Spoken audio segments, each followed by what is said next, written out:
कभी कभी बहुत ख़राब माजी वाले लोग ही सबसे अच्छा मुस्तकबिल बना लेते हैं। आपका माजी बेशक कितना ही बुरा क्यों ना रहा हो, मगर आप हमेशा एक नई शुरुआत कर सकते हो।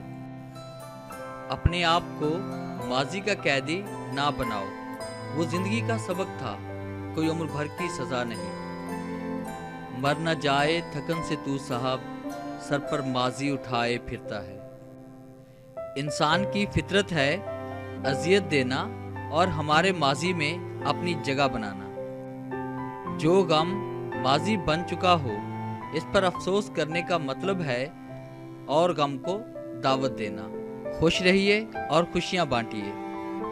जिंदगी की हकीकत इतनी सी है, इंसान पल भर में माजी बन जाता है। माजी से चुराकर मुस्तकबिल में बेच देते हैं। हाल में कुछ ऐसे तहरीर फरोश देखे।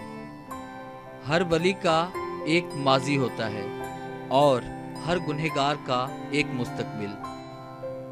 किसी के हाल को इसके माजी के साथ जोड़ना ठीक नहीं। हिदायत कभी भी मिल सकती है। किसी के माजी पर इसकी तजलील करने से पहले ये सोच लो कि इसका माजी तुम्हारा मुस्तकबिल ना बन जाए। माजी को माजी में ही छोड़ देना चाहिए, वरना वो हाल खराब कर देता है और मुस्तकबिल भी।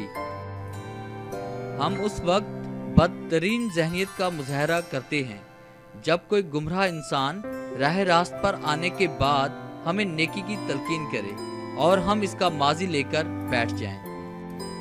दुनिया औरत के माजी को कभी नहीं भूलती, दुनिया सिर्फ मर्द के माजी को भूलती है। लोग आपके माजी का जिक्र उस वक्त करेंगे जब आपके हाल से डरना शुरू हो जाएंगे।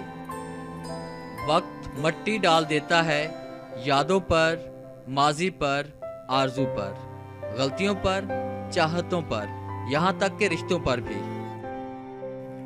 अगर आपको हमारी ये छोटी सी काविश अच्छी लगी है तो आप हमारी इस वीडियो को लाइक करें, शेयर करें और कमेंट्स दें। और डेली न्यू एक वीडियो हासिल करने के लिए आप हमारे चैनल को सब्सक्राइब करें और बेल के आइकन पर क्लिक करें ताकि हमारी आने वाली जितनी भी वीडियोज़ हैं उनकी नोटिफिकेशन आप तक बआसानी पहुँच सके। Thanks for watching.